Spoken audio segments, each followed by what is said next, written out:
Ok, para los que están en la nueva clase, buenos días. Vamos a iniciar Buenos días.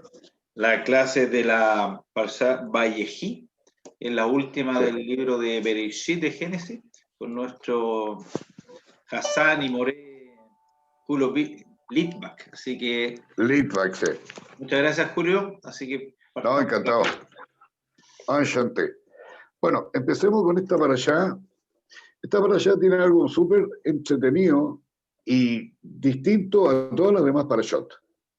Si ustedes se fijan, la semana pasada estábamos hablando de la parashá Vayhi, o sea, perdón, Vaigash, cuando se entera Jacob de que su hijo Yosef está vivo y se alegra y llega a los hermanos y pasa todo lo que se da a conocer Yosef a sus hermanos y se da a conocer que él es el virrey de Mitzrayim y bla, bla, bla, bla, bla. Hasta ahí estamos todos bien, ¿cierto?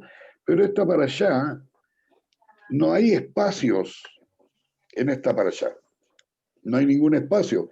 La para allá continúa directamente desde cuando los hijos de Israel o los hijos de Jacob, las 12 tribus, ya están en Israel, en la tierra de Goshen, y continúa la para allá de un todo. No hay un quiebre de que ahora viene esta para allá. No, es una sola para allá completa. Porque se fijan, en el 47-27 dice, así habitó Israel en la tierra de Egipto, en la tierra de Goshen, y tomaron posesión de ella y se aumentaron y se multiplicaron en gran manera. Y después viene 47-8, al tiro. No hay un quiebre, no hay una separación entre las parashot. Esta parashá sigue directa. Y dice, y vivió Jacob en la tierra de Egipto 17 años, y fueron los días de Jacob, los años de su vida, 147 años. Y llegaron los días de Israel para morir. Y llamó a José, su hijo, y le dijo, si he hallado ahora gracia en tus ojos, te ruego que pongas tu mano debajo de mi muslo y harás conmigo misericordia y verdad.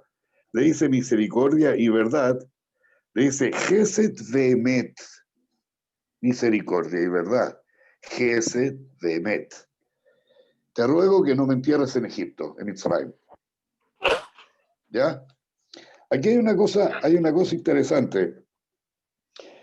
Si él sabía que era su hijo y le dice, por favor, que no me entierren en Mitzrayim, lleva mis huesos a la cueva de Majpelá, donde están mi padre y mi abuelo, ¿por qué lo hace jurar?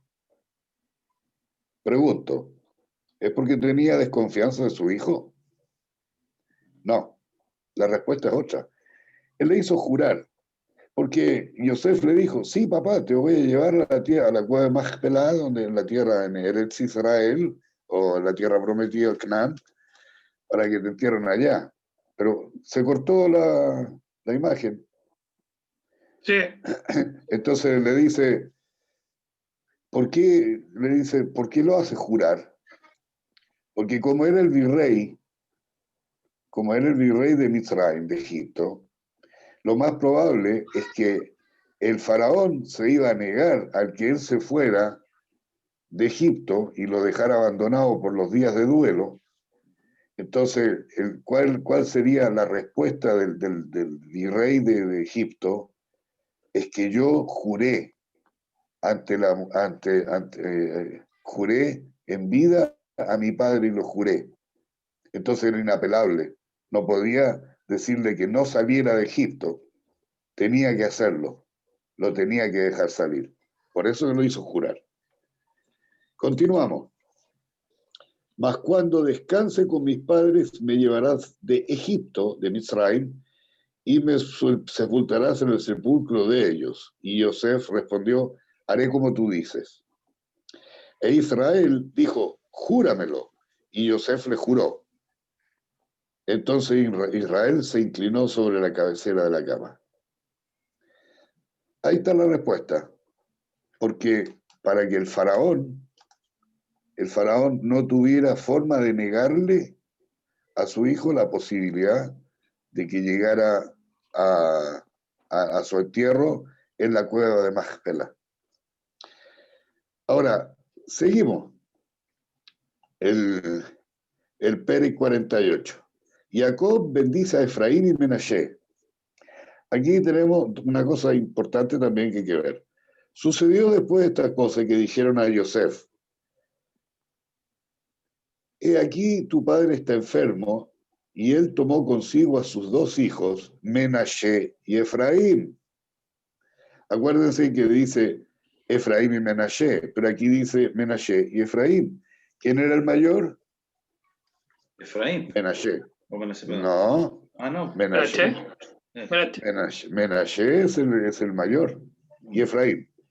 Y se le hizo saber a Jacob, diciendo: he aquí tu hijo Yosef, que viene a ti. Entonces se esforzó Israel y se sentó sobre la cama. Y dijo a Yosef: el Dios omnipotente me apareció en luz en la tierra de Canaán y me bendijo. Y me dijo: he aquí yo te haré crecer y te multiplicaré, y te pondré por congregación de naciones, y daré esta tierra a tu descendencia después de ti por heredad perpetua. Y ahora tus dos hijos, Efraín y Menashe, vuelve a cambiar, que te nacieron en la tierra de Egipto, antes de que viniese a ti a la tierra de Mitzray, míos son, como Reuben y Shimón serán míos. Y los que después de ellos has engendrado serán tuyos, por el nombre de sus hermanos serán llamados en sus heredades. Aquí dice: el Eterno le promete a Jacob que nación y congregación de naciones procederán de ti. Cada tribu es considerada una nación por sí misma. Al nacer Benjamín, se concretó la promesa de la nación, y por cuanto que Jacob no tuvo más hijos, asumió que la congregación de naciones, es decir, dos tribus más, que son Efraín y Menashe, descenderían de uno de sus hijos. Por esta razón, Jacob decidió ascender a Efraín y a Menashe al estado de tribus, porque no hay una tribu de Yosef, no existe. Está la media tribu de Menashe y la media tribu de Efraín, ¿cierto? Cierto. Y entonces van a tener el mismo derecho que las demás tribus en la repartición de la tierra de Israel, el mismo derecho que los hijos naturales. Por eso le dice: estos dos son míos, como si fueran mis hijos, y los demás que vengan ya serán tuyos, pero estos dos son míos, porque eso las convirtió en la media tribu de Efraín y la media tribu de Menashe. Sigue la para allá, porque cuando yo venía de Padán Aram, se me murió Rachel en la tierra de Canaán, en el camino, como medio trecho de tierra viniendo a Efrat. La sepulté allí en el camino de Efrat, que es Betlehem. Betlehem significa la casa del pan, pero después la transformaron en Belén. Correcto. ¿Ya? Por lo tanto, Betlehem no es lo que ahora le llaman Belén, Belén de Frata. Y venía de Efrat. Belén de Frata es Belén, pero es Betlehem. Y vio Israel los hijos de Yosef y dijo: ¿y quiénes son estos? Y respondió Yosef a su padre: son mis hijos, que Hashem me ha dado aquí. Y él le dijo: acércalos ahora a mí, y los bendeciré. Y los ojos de Israel estaban tan agravados por la vejez que no podía ver. Les hizo pues acercarse a él, y él les besó y les abrazó. Y dijo Israel a Yosef: no pensaba yo ver tu rostro, y aquí a Dios que me ha hecho ver también a tu descendencia. Entonces Yosef los sacó de entre sus rodillas y se inclinó a tierra. Y los tomó Yosef a ambos, Efraín a su derecha, a la izquierda de Israel, y Menashe a su izquierda, a la derecha de Israel, y los acercó a él. Entonces Israel extendió su mano derecha y la puso sobre la cabeza de Efraín, que era el menor, y su mano izquierda sobre la cabeza de Menashe, colocando sus manos así, adrede, aunque Menashe era el primogénito. ¿Ya? ¿Por qué hizo eso? Por una razón muy simple, que ya la voy a explicar. No la puedo explicar en este minuto porque hay que hacer un resumen de todo Bereshit. Y ahí vamos a ver por qué se hizo. Y bendijo a Yosef, diciendo, el Dios en cuya presencia anduvieron mis padres, Abraham e Isaac, el Dios que me mantiene desde que yo soy hasta este día. El ángel que me rescató de todo mal, bendiga a estos jóvenes y sea perpetuado en ellos mi nombre y el nombre de mis padres, Abraham e Isaac, y multiplíquense en gran manera en medio de la tierra. Pero viendo Yosef que su padre ponía la mano derecha sobre la cabeza de Efraín, le causó esto disgusto, y asió la mano de su padre para cambiarla de la cabeza de Efraín a la cabeza de Menashe. Y dijo Yosef a su padre, no es así, padre mío, porque este es el primogénito. Pon tu mano derecha sobre su cabeza. Mas su padre no quiso y dijo, lo sé, hijo mío, lo sé. También él vendrá a ser un pueblo y será también engrandecido, pero su hermano menor será más grande que él y su descendencia será numerosa entre las naciones. Y los bendijo aquel día diciendo, en ti bendecirá Israel diciéndote. Y aquí es donde viene la bendición que nosotros siempre decimos a nuestro hijo. Hágate Dios como Efraín y como Menashe. Y puso a Efraín antes que a Menashe.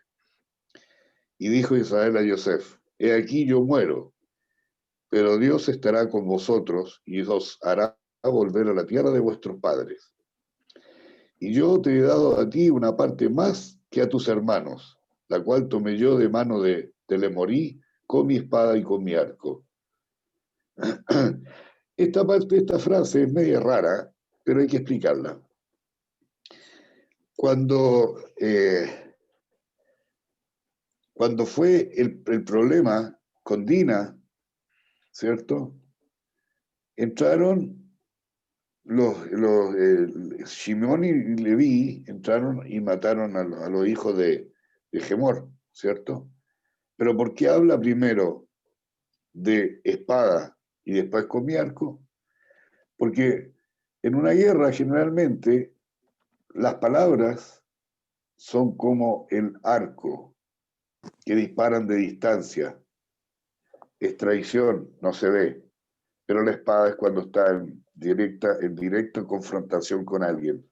Por lo tanto, si tú haces espada, cuando tienes un problema con alguien, velo directamente y no a través de un tercero. Por eso que habla cuando estuve, cuando fue con la guerra con el Amorí. Cuando tú tienes un conflicto con alguien, anda directamente a ese alguien y acláralo con él. No vaya de un tercero. El tercero es la flecha. La espada es directa. Es cuerpo a cuerpo. ¿Ya? Y llamó Jacob a sus hijos y dijo, juntaos y os declararé lo que ha de acontecer en los días venideros. Juntaos. Estaban todos juntos. ¿Pero por qué dice juntaos? Una razón muy simple. No se separen. Sean un pueblo. Defiéndanse entre ustedes. Lo que le pase a uno le pasa a todos. Como es el pueblo de Israel. Si le pasa a alguien a uno de la Cochinchina, todos saltamos. Cuando le pasa a alguien de Chile, todos saltamos. Somos un pueblo, tenemos internamente esa unión, esa fuerza, y por eso dice, juntaos. Y les va a dar lo que va a acontecer en los días venideros. Juntaos y oíd, hijos de Jacob, escuchen a vuestro padre Israel. Rubén, tú eres mi primogénito, mi fortaleza y el principio de mi vigor, principal en dignidad, principal en poder, impulsivo como las aguas, no serás el principal, por cuanto subiste al lecho de tu padre. Acuérdate cuando se casó con Rachel, y se acostó en la cama de su madre para olvidarla. ¿Te acuerdas? No, no fue con Rachel, fue con Rivka. Con Rivka. Esa parte que ven en las parashat anteriores. Entonces, te envileciste subiendo a mi lecho. Shimón y Levi son hermanos. Armas de violencia, sus armas. En su conspiración no entre mi alma, ni mi espíritu se junte en su compañía, porque en su furor mataron hombres y con plena voluntad han destrozado toros. Esta es cuando Gemor entró y se raptó a Dina y la violó. Y le dijeron que quería casarse con Dina, qué sé yo, y le dijeron, no, nosotros no podemos casar a nuestra hermana con alguien incircunciso. Y obligó que todos se circuncidaran, y cuando estaban en el tercer día con mayor dolor de la circuncisión, entraron y mataron a todo el mundo. Por eso fue. Maldito su furor, que fue fiero, y su ira, que fue dura. Yo los apartaré en Jacob y los esparciré en Israel. Por lo tanto, ¿qué significa esta frase? Los esparciré, los apartaré en Jacob. O sea, dentro del pueblo, cuando están en Jacob, cuando ya hablamos la semana pasada que Jacob es cuando está en el nivel bajo espiritual, pero lo va a esparcir en Israel, su fuerza va a estar esparcida y su voluntad va a estar esparcida dentro del pueblo de Israel, que somos las 12 tribus. Yehuda, te alabarán tus hermanos. Tu mano es la cerviz de tus enemigos. Los hijos de tu padre se inclinarán ante ti. Bueno, de ahí de Yehudá, ¿quién sale? El rey David. El rey David. De Yehudá sale el rey David. Y el Mesías también. Dicen que va a llegar de parte de Yehudá. Cachorro de león, Yehudá. De la presa te elevaste, hijo mío. Se encorvó, se echó como león viejo. ¿Quién lo levantará? Continuamos. No será quitado el cetro de Yehudá, ni el legislador de entre sus descendientes, hasta que venga Shiloh. ¿Quién es Shiloh? Shiloh es una expresión de, como decir, el Mesías. Mashiach viene de Shiloh. A él se congregarán los pueblos. Atando a la vid su burro y a la cepa el hijo de su asna, lavó en el vino su vestido y en la sangre de uva su manto. Sus ojos rojos del vino y sus dientes blancos de la leche. Zebulún, en puertos de mar habitará, será para puerto de naves y su límite será hasta Sidón. Isahar, asno fuerte que se recuesta entre las fronteras, y vio que el descanso era bueno y que la tierra era deleitosa.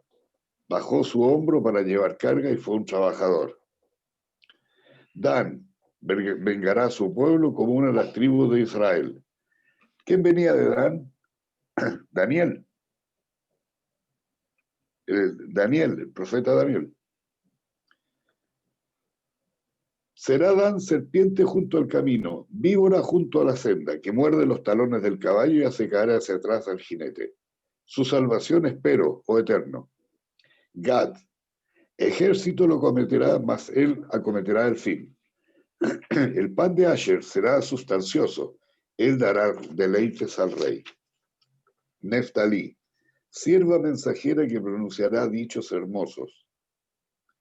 Hijo agraciado Yosef. Hijo agraciado para el ojo que lo ve, las chicas escalaron alturas para contemplarlo. Le causaron amargura, se convirtieron en sus enemigos y le odiaron los arqueros. Mas su arco se mantuvo firme y los brazos fueron cubiertos con oro. Por las manos del Dios Todopoderoso de Jacob, de ahí se hizo pastor de la roca de Israel. Por el Dios de su Padre, el cual te ayudará, por el Dios omnipotente, el cual te bendecirá con bendiciones de los cielos, de arriba con bendiciones del abismo que está abajo, con bendiciones de los pechos y del vientre. Las bendiciones de tu padre fueron mayores que las bendiciones de mis progenitores. Hasta los límites de los montes del mundo serán sobre la cabeza de Yosef y sobre la frente del que fue apartado de entre sus hermanos. Binyamin es lobo predador. Por la mañana comerá la presa y la tarde repartirá los despojos. Y aquí viene la muerte y el sepelio de Jacob. Todos estos fueron las 12 tribus de Israel, y esto fue lo que su padre les dijo al bendecirlos, a cada uno por su bendición los bendijo. Ahora,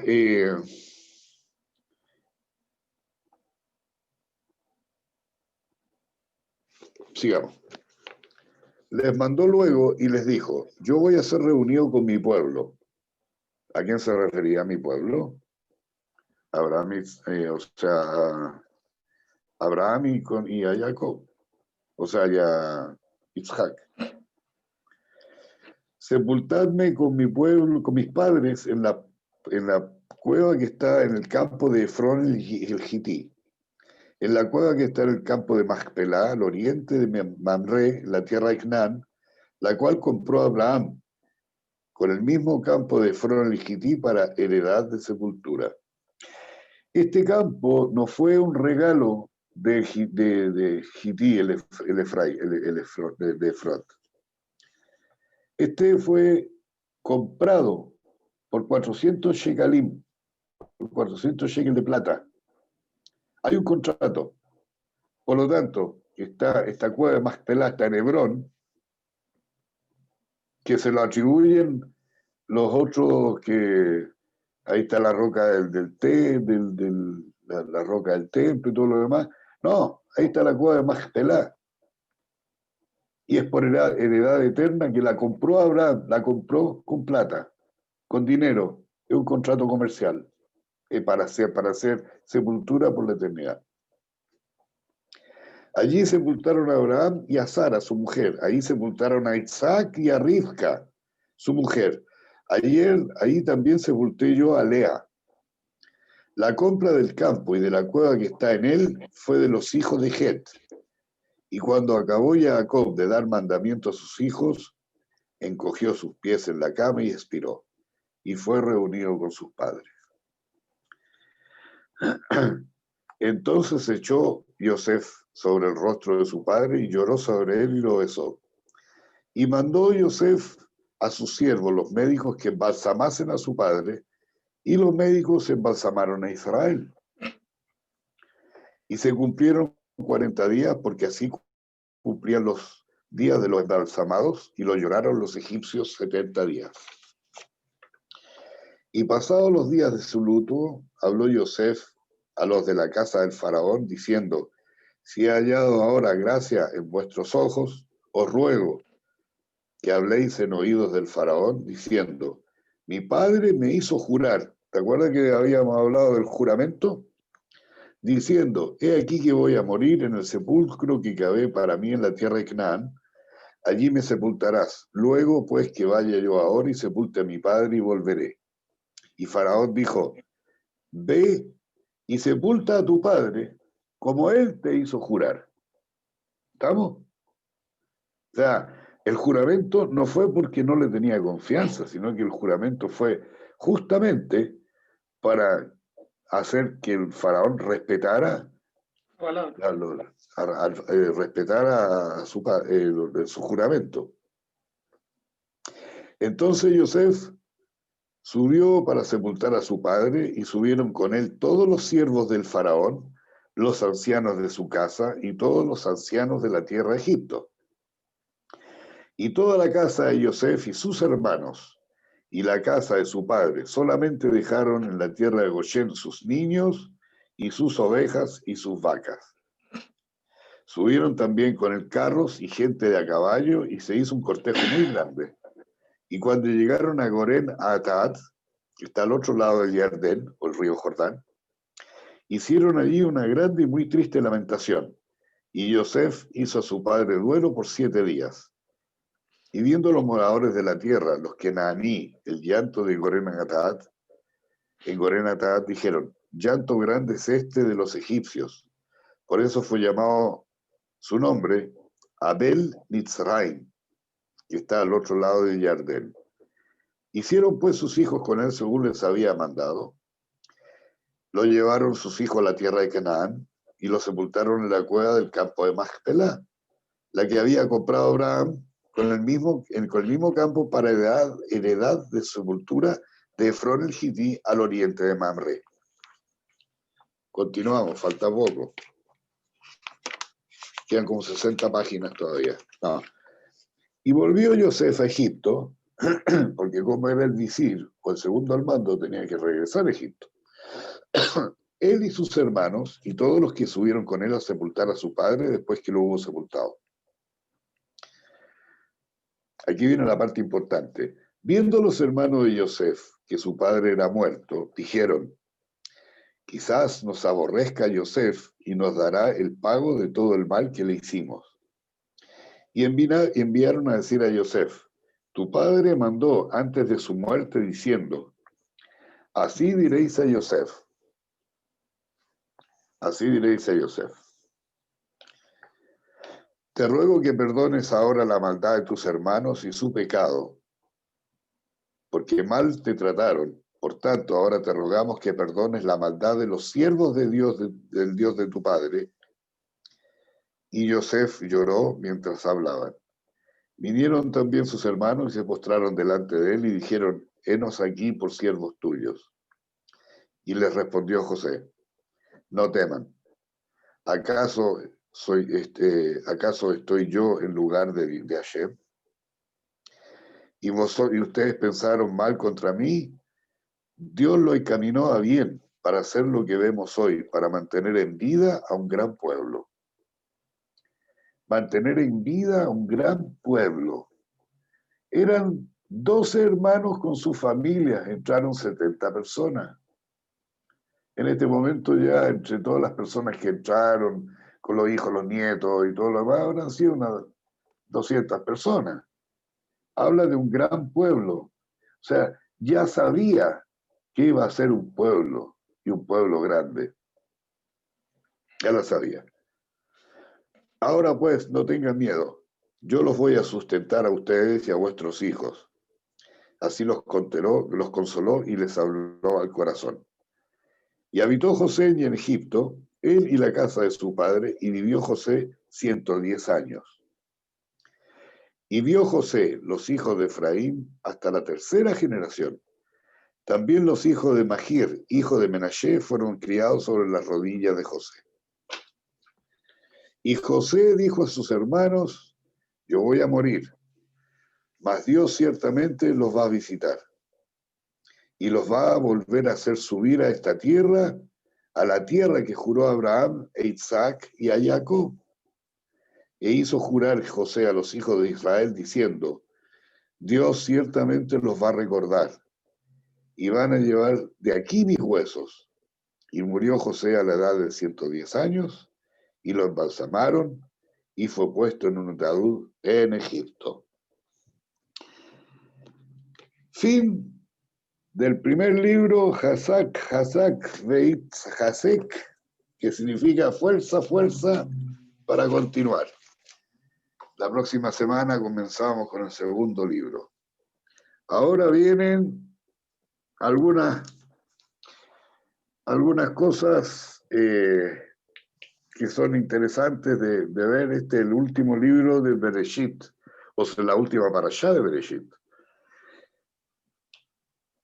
Y aquí hay algo importante. Acuérdense que cuando hizo la bendición cruzada de Efraín y Menashe, y aquí viene la explicación de por qué. Algunos seguramente van a explicar porque cuando él le vendió la primogenitura, qué sé yo, a Esaú y bla, bla, bla, bla, es una explicación media vana. Pero si vamos al contexto general de lo que es Bereshit, tenemos una gran pelea entre hermanos. Empecemos primero. Caín mata a Abel, 2 hermanos, de ahí sale Set. Después, ¿tuvieron problemas Abraham con Ismael? Tuvieron. Sí. se separaron. Tuvieron problemas Isaac con Esav, o sea, Isaac con Jacob con eso. O sea, claro, Jacob y Esaú Correcto. tuvieron problemas. Sí. Y siempre hubo problemas entre los hermanos. Envidia, bueno, primero fue un asesinato, envidia, uno que era estudioso, el otro que era distinto, que era diferente. La primogenitura, que en esa época la primogenitura era algo absolutamente relevante, porque la primogenitura era la que se llevaba todas las bendiciones. Pero ¿qué pasó acá? Cuando a propósito cambió las manos de Efraín y Menashe, era una forma de decir, a ver, si son tan hermanos y se quieren tanto que la primogenitura da lo mismo quién de ellos sea. Y resultó que a ninguno de los dos, ni a Efraín ni a Menashe, le importó cómo los bendijeron. Le importó a José. Y José se dio cuenta de que esa bendición era para saber si había paz entre los hermanos y podrían continuar siendo. Por eso que José no tiene tribu. La tribu es la media tribu de Efraín y la media tribu de Menashe. Por eso, si vemos el contexto de la Torá en este Bereshit, vemos que la vida de los patriarcas no fue fácil, pero también tuvieron problemas con sus hermanos. Hubo problemas entre ellos. Y ahora en este libro, claro, resulta que aquí terminamos con la semilla que fue Abraham, que fue el primero que descubrió que había algo mucho más enorme en el universo que los ídolos de su padre, Terah. Comprendió que había espiritualmente, que había un solo Dios, una sola divinidad, creador de todo. Le traspasó esos conocimientos a sus hijos y a su nieto. Y esos conocimientos fueron traspasados a las 12 tribus de Israel. Y las 12 tribus de Israel siguieron manteniendo el Brit Milá, porque es un pacto eterno, es un pacto entre el hombre y el pueblo de Israel eterno. Es un pacto irrompible, que no se puede. La mujer que pare, una mujer judía que pare un niño judío, esa mujer le entrega el alma a ese niño judío. Y el niño judío, haga lo que haga, va a morir judío, va a ser judío toda la vida, por pensamiento, por alma, por el pacto que hizo con Abraham. Después viene Isaac, Jacob, los dos hermanos que a pesar de que son de diferentes mujeres, pero espiritualmente se elevaron de tal grado y tuvieron una teshuvá, un arrepentimiento muy grande de lo que hicieron, pero se dieron cuenta, como les dice Yosef, no teman porque Dios hizo de un mal un bien. Los tiempos de Dios no son tiempos, porque Dios no tiene tiempo ni espacio, ni forma ni imagen, ni estructura. Él es la mente maestra de todo. Y Él nos da a nosotros la capacidad de entenderlo en sus manifestaciones. Sus manifestaciones en todo ámbito, nosotros somos la parte más básica, somos la parte más concentrada de la energía, de su energía, pero Él lo que quiere es que nosotros desde adentro, con nuestra Neshama, nos vayamos elevando a tal grado que lo podamos conocer en sus manifestaciones. Yo, por ejemplo, el otro día estaba mirando una polilla. Cualquiera dice una polilla y la mata. No, pero la polilla tiene cerebro, tiene cabeza, tiene estómago, tiene corazón, tiene pulmones, tiene alas, vuela. Estoy hablando de una polilla, pero vean cuántos seres hay en el mundo. Cuántas cosas hay en el mundo, creadas por esta gran mente impresionantemente inteligente que uno con su materia no es posible de conocer. Bueno, eso somos nosotros y tratamos de, en esta pequeña parte del mundo, en esta pequeña parte de nuestro ser, tratar de encontrarse con lo maravilloso de su manifestación. Bueno, el Bereshit es el comienzo.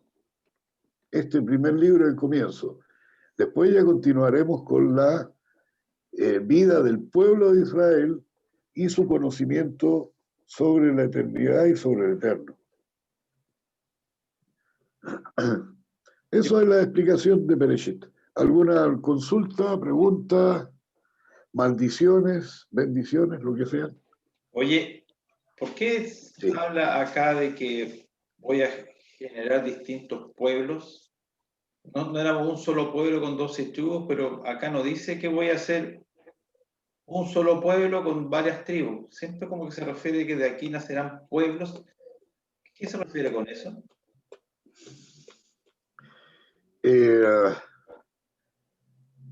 Buena pregunta. Buena pregunta. La respuesta no la tengo en este minuto. No la tengo en este minuto. Pero lo que pasa es que si vemos, Abraham tuvo hijos. Te lo voy a explicar de la siguiente manera. Abraham tuvo, aparte de Isaac, ¿cierto? Y Ismael, después se casó con Ketura y tuvo otros hijos.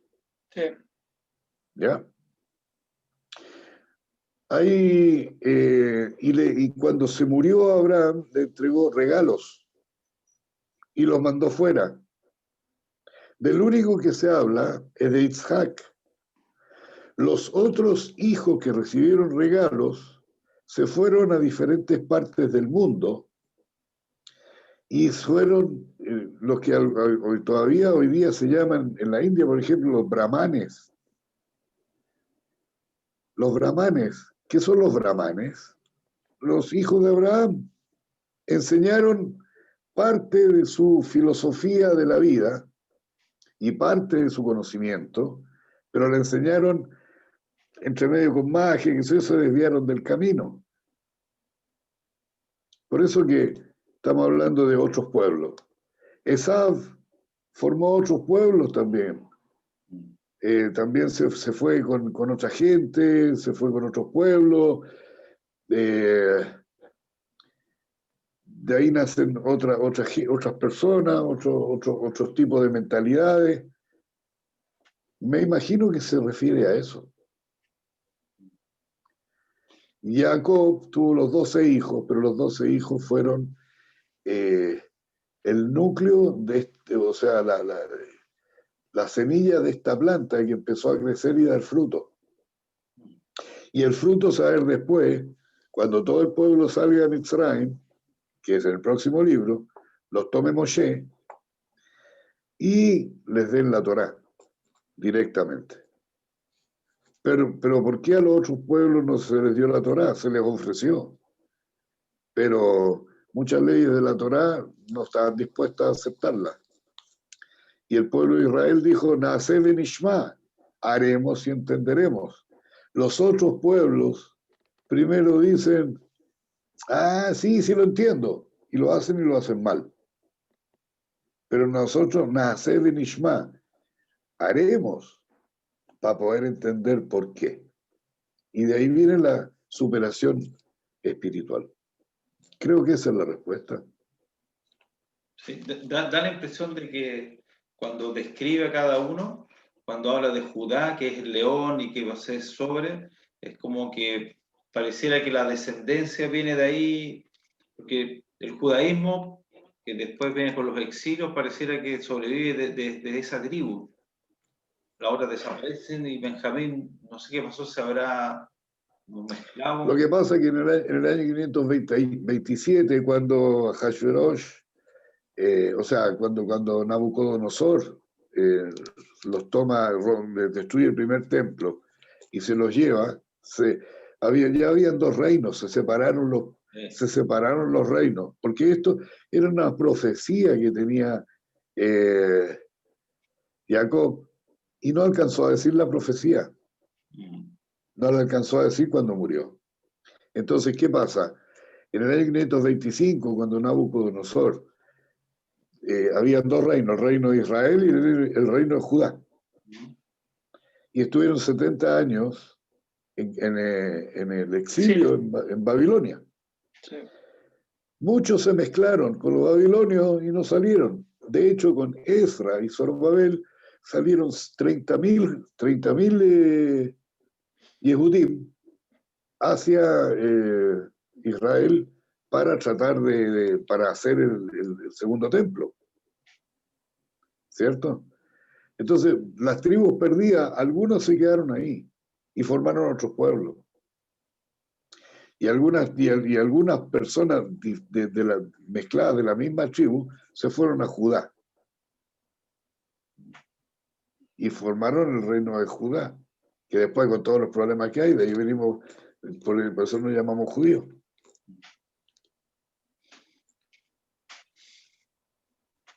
Así que me imagino que, porque la profecía nunca alcanzó a hacerla, Jacob, murió antes. Dios le cortó la profecía, se la cortó, pero no diga nada, porque le voy a decir lo que dice, lo que va a pasar al final de los tiempos. Nunca lo dijo, porque murió antes. No se lo permitió a Hashem. Oye, No se lo permitió. y eso del final de los tiempos es algo menos subjetivo, porque para nosotros el Es tiempo es algo subjetivo. que sube, porque tenemos una como existencia material, que es un desgaste en la materia, pero para un mundo espiritual el tiempo no es algo real. No. Es que estamos hablando del tiempo del mundo. Al final de los tiempos, es muy subjetivo. No existe un día, una hora, un año específico. Se habla del final de los tiempos, como ya al final de los tiempos, al final de los tiempos. Pero el tiempo y el espacio son creaciones de Hashem, pero para el mundo físico, para que nosotros tengamos una relación de los tiempos y del espacio. Porque en el infinito no existe eso. No hay. El tiempo y el espacio son cosas subjetivas para el mundo físico, para nosotros, para el mundo terrenal. Cuando habla del final de los tiempos, hay muchos que dicen, mira, el final de los tiempos, y habla mucho del final de los tiempos, el final de los tiempos, el final de los tiempos, ¿cuándo? ¿Cuándo? No, yo creo que está mal explicado eso, porque siempre han habido guerras, siempre han habido muertes, siempre han habido persecuciones, siempre han habido matanzas, siempre ha habido robos, siempre ha habido asesinatos, siempre ha habido eso desde el principio de los tiempos. El ser humano Sí, varía, cambia. ¿puedo hablar? Sí, ¿Puedo por favor. hablar? Sí, es cierto lo que te está diciendo, es verdad. Siempre han habido guerras, pero tenemos que estar todos de acuerdo que en estos últimos 100 años toda la maldad ha aumentado, como lo dice la misma Biblia en el tiempo de Noé. Se ha degenerado la maldad, o sea, antiguamente no se escuchaba que un hijo matara a un padre, o el aborto a nivel mundial se legalizara, o que, por ejemplo, estos virus que, por muy laboratorio que sean, pero se han masificado. Por lo tanto, sí hay más maldad. O sea, la ciencia ha aumentado, pero la maldad sí ha aumentado. O sea, tiene que ver con una relación de cantidad de gente que están en sus mentes, y los gobiernos también súper corruptos, o sea, tremendamente corruptos todos. Yo me acuerdo, y una vez yo le dije a Ariel, mi papá ha viajado mucho por el mundo, y siempre que llegaba a Chile decía, qué rico, volví a mi país, decía. Acá me siento seguro, pero me acuerdo que un año dijo, me siento igual que en los otros países. Yo me acuerdo que yo caminaba por Viña del Mar, una ciudad súper tranquila, a las 12 de la noche, 1 de la mañana, tranquilamente, ahora uno no puede caminar tranquilo. Entonces, sí ha aumentado la maldad. Mira, viéndolo desde la perspectiva, la maldad siempre existió. Siempre ha Sí, habido maldad. obvio que sí, obvio que sí. Desde Caín y Abel siempre ha habido maldad. Te lo voy a explicar de la siguiente manera. En la Segunda Guerra Mundial, los nazis, como forma de genocidio a terminar con un solo pueblo, inventaron matar 6 millones de judíos, que fueron los que pudieron matar, 6 millones de judíos, 6 millones de mis hermanos. Los mataron, asesinados en campos de concentración. Hacían experimentos con ellos. El doctor Mengele, por ejemplo, doctor, científico, brillante, pero que tenía una mentalidad absolutamente bastarda. Eran ingenieros, habían doctores, habían... La maldad siempre existió en el mundo, siempre. Hay una cosa en el alma humana, ¿ya? Te lo voy a explicar así, bien básicamente. Yo no sé si tú sabes de cábala o algo así. Pero tenemos el guf, que es el cuerpo. O sea, tenemos el nefesh. yo soy evangélica, he estudiado harto la Biblia, pero no con la cábala, sino con mi iglesia. Yo te lo voy a explicar, Está el nefesh, que es el cuerpo, o sea, el guf. Al cuerpo lo mueve el alma, que es el nefesh. Según los cabalistas, tenemos dos tipos de alma. El alma behemit, que sería el alma animal, y el nefesh elokit, que es el alma más elevada. Los animales tienen alma behemit. Y algunas personas en que no quieren, por facilidad o por lo que sea, por esos medios, no quieren que su alma se eleve porque no les conviene, porque no les interesa, porque no tienen las ganas, o porque no tienen la fuerza, o porque les cansa hacerlo. Y se quedan en el alma animal. Razonan como personas, hablan como personas, caminan como personas, se mueven como personas, se mezclan con la gente como personas. Pero su alma animal está mucho más desarrollada porque no tienen interés en ser superiores, no tienen interés en ser mejores. Si no, no hubiera tanto alcoholismo, droga, adicción, no habría ninguno de ese tipo de cosas en el mundo. Si la gente realmente quisiera elevarse... Pero tenemos que estar de acuerdo que sí ha proliferado mucho más gente mala, porque, por ejemplo, en el sur de Chile, de hecho, hace poquito salió una noticia que un cartel súper malo de México entró a Chile, sí, cosa que no existía. Sí. En Chile no existían los secuestros, como en México, como Colombia. Nuestras casas estaban totalmente abiertas, ahora tenemos que encerrarnos con rejas porque si no entran. Ahora, escúchame. Yo viajé a Ecuador, estuve en Guayaquil, en Quito en el año 96, imagínate, hace un montón de años atrás. Y yo me acuerdo que en esos años yo me espanté de ver las casas todas llenas de fierro, todas como cárceles. No, en Chile no existía eso. Y ahora todo el mundo en Chile está así, entonces significa que sí hay gente más mala. No hay gente más mala. La gente siempre ha sido más mala, siempre ha sido mala. Pero ahora hay más abundancia de gente mala. Pero escúchame. Yo hablé recién de que es el ser humano el que tiene que acercarse a Dios. Dios siempre está. Él nunca está oculto. Él está presente siempre, a cada momento, en cada instante. ¿De quién es la responsabilidad de que el mundo sea mejor? ¿De Dios o del hombre? De nosotros. Ya, entonces, si el mundo está malo, ¿de quién es la responsabilidad? De nosotros. del hombre mismo. Entonces, si tú ves oscuridad y quieres salir de la oscuridad, ¿qué necesitas tener? Adiós. Luz, Adiós. luz. Dios está siempre. Escúchame, Dios está siempre, en cada minuto, en cada instante, cuando tú duermes, cuando te despiertas, cuando caminas, cuando hablas, cuando miras, cuando escuchas, cuando tomas algo y lo ves, o sea, y lo puedes comer, lo puedes sentir los sabores, cuando palpas, Dios está Por presente en supuesto, cada instante, por supuesto pero que sí.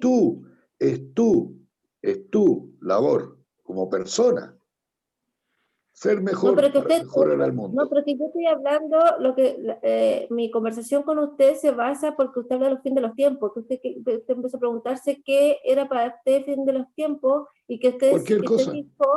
usted dijo que siempre la maldad ha existido, claro, Sí. como esencia, pero efectivamente hay mucha más maldad en el sentido de las personas, No. porque bueno, entonces lo que estamos viendo realmente no es realidad, o sea, estamos viendo una irrealidad. El que estamos encerrados es una irrealidad.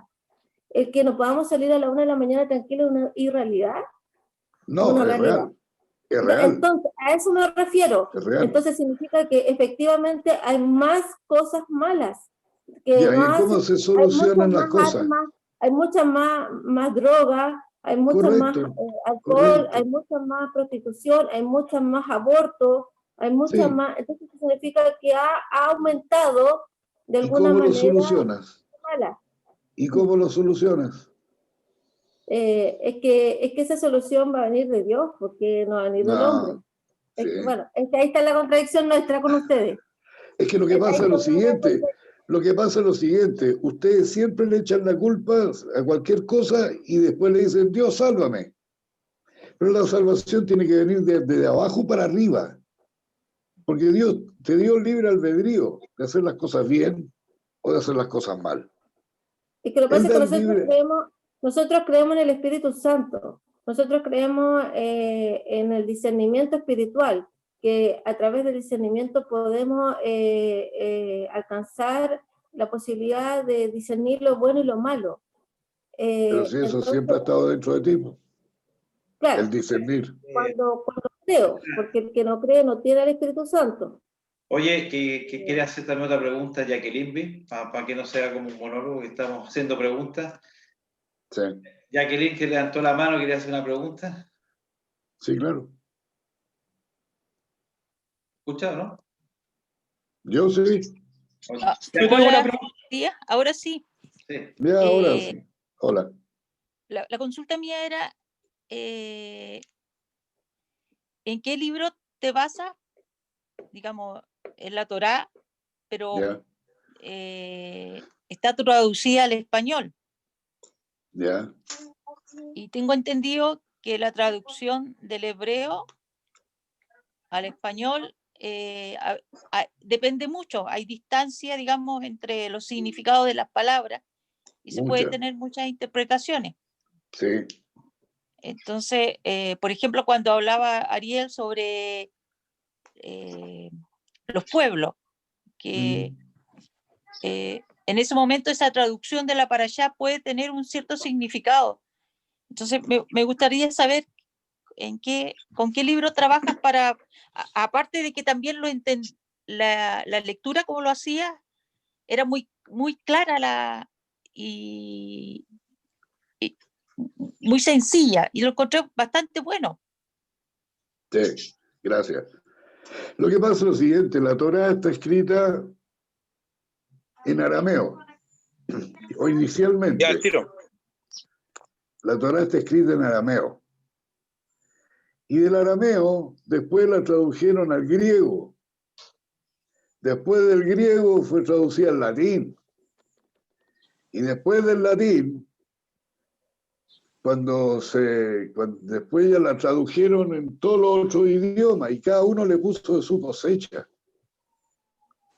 Entonces, la original hay que saber hebreo para poderla leer bien y para poder saber, porque no solamente son las palabras, sino que cada palabra en el hebreo incluye un sentimiento,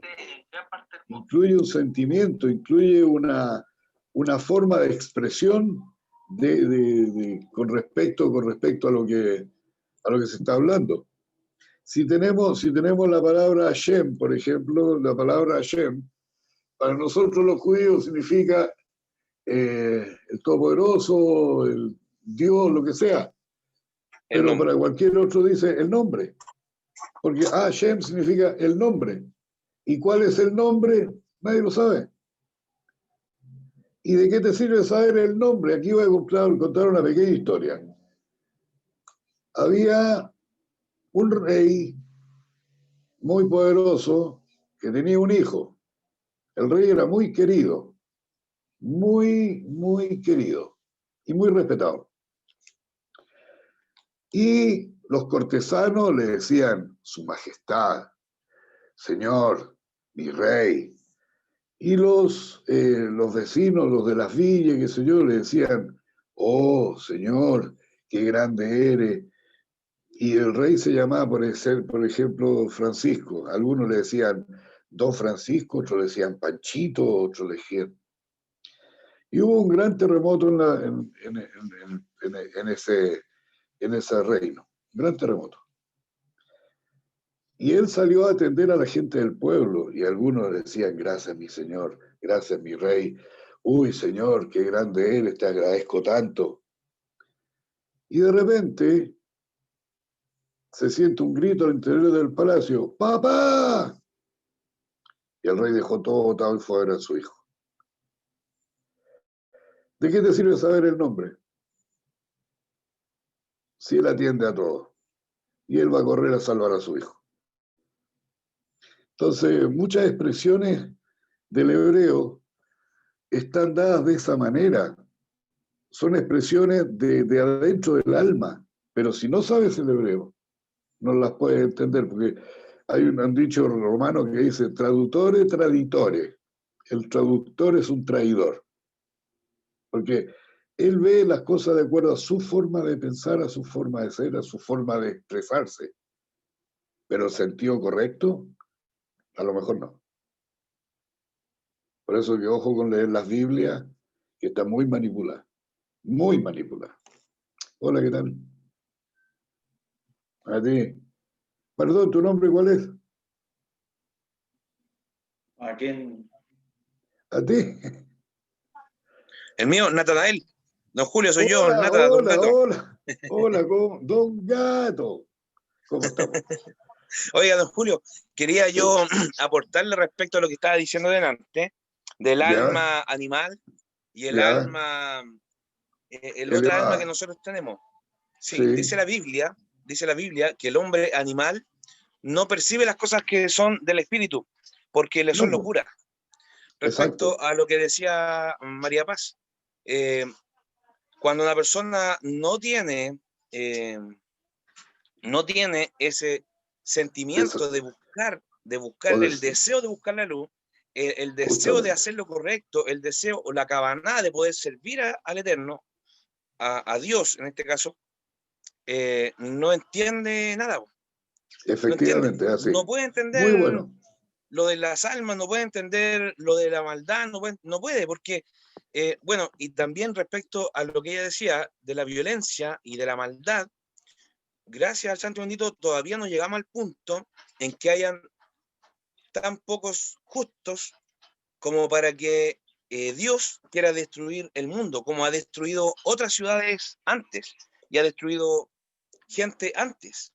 O sea, si Dios prometió algo después de la destrucción de Noé, promete algo es que no iba a destruir de esa manera la tierra. De esa manera, agua, justamente. claro, pero no dice que no va a destruir por la maldad. Claro. Entonces, si todavía no existe esa destrucción, es porque todavía hay los suficientes justos. Ahora, después de que nosotros podemos experimentar lo que ella decía, como el Ruach HaKodesh o el Espíritu Santo, en nosotros existe innatamente, existe desde nuestro interior eso de poder buscar una verdad, buscar una justicia, buscar a Dios, que Dios se mueva y se manifieste a través de nosotros. Entonces, cuando abunda la maldad, sobreabunda la gracia. Y es ahí, Sí. es como un equilibrio, como un balancín, creo yo, no sé si estoy en lo correcto, que Dios usa para tener la misericordia y que la tierra se mantenga todavía y que se mantenga y todavía no pase lo que tiene que pasar. De pronto esperando también que aquellos que están también en la oscuridad puedan ver la luz y acercarse a ella. Bueno, Claro, acuérdate no, cuando Dios decide destruir al mundo con Noaj, no se encontró nada en el mundo que fuera bueno, excepto Noaj, que lo llama Ish Sadik, hombre justo. No había nada y tuvo que destruir el mundo. Dijo, ya no puedo más. ¿Para qué hice a esta especie? Y la destruyó con agua. Pero después el mundo siguió cometiendo errores. Por eso tenemos a Sodoma y Gomorra, que también fueron destruidas por azufre y fuego, porque eran tan malos. Entonces dentro del mundo, han habido destrucciones gigantescas. Pero el hombre continúa pecando y continúa siendo malo porque su alma es animal. Su alma es animal. Y ahora, lo importante, o sea, lo extraño de todo esto, no sé si se han percatado, pero cuando Caín mata a Abel, mira lo que te voy a decir, cuando Caín mata a Abel, ¿ya? Y Dios le dice, ¿dónde está tu hermano Abel? ¿Y qué le dice? Soy el cuidador de mi hermano. Y le dice, porque las sangres de tu hermano están clamando hacia mí. Y ahí se arrepiente y dice, ¿y ahora qué hago? Bueno, le puso una marca en la frente, ¿y a dónde se fue? A la ciudad de Nod, Caín, a la ciudad de Nod, donde se casó y tuvo hijos e hijas y todo lo demás. Había más gente, pero eran gente de nivel más bajo, con mentalidades más bajas. Y por eso que Caín fue aceptado, porque tenían mentalidades bajas. Hay mucha gente que desciende de Caín. Mucha gente que desciende de Caín. Y eso hay que tener mucho cuidado. Está mezclado entre nosotros, porque somos iguales. Tenemos orejas, ojos, narices, boca, pelo, forma de cuerpo, manos, brazos, piernas, todo lo demás. Pero espiritualmente somos diferentes. Oigan, Julio, y también una de las palabras que se usa cuando se habla acerca de la condición en la que estaban en Sodoma y Gomorra, que en realidad no eran solamente Sodoma y Gomorra, eran 5 ciudades. Sí. Una de las expresiones que se usa para describir lo que se vivía en ese minuto es que la tierra se había llenado de Hamás, se había llenado de violencia. Y en este minuto lo que nosotros estamos experimentando en nuestro tiempo es que la religión más numerosa, la que tiene más adeptos, es una religión que profesa la violencia, Exacto. que profesa la muerte sobre la vida, que los héroes son aquellos que se mueren ejecutando, que aquellos que viven ejecutando. Exacto. Y la Torá significa exactamente todo lo contrario. Es vida. En la Torá se cuida la vida. Tenemos que no tener esa violencia. Sí, tenemos que ser violentos, porque el reino de los cielos se hace fuerte y solo los violentos lo arrebatan. Pero no ese tipo de violencia. Es la otra violencia. ¿Entiendes? Entonces, no, sí sé a qué te refieres.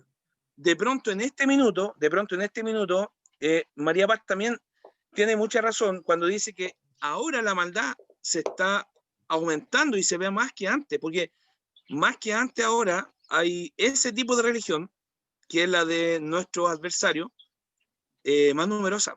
Nosotros aquí en Chile no tenemos que saber mucho para darnos cuenta que aquí en Chile más son los enemigos que los amigos. Entonces, de pronto ella hasta tiene razón y a lo mejor con sus palabras de pronto no quiso o no podía explicar, pero de pronto se refería a eso. Yo le encuentro mucha razón en lo que dice, porque en este minuto... Si lo vemos en ese contexto, estamos de acuerdo. Mm. Porque ellos son, creo que son 1.800 millones, más o menos, en todo el mundo. Si vamos para el caso, son como 1.200, 1.600 o 1.800 millones.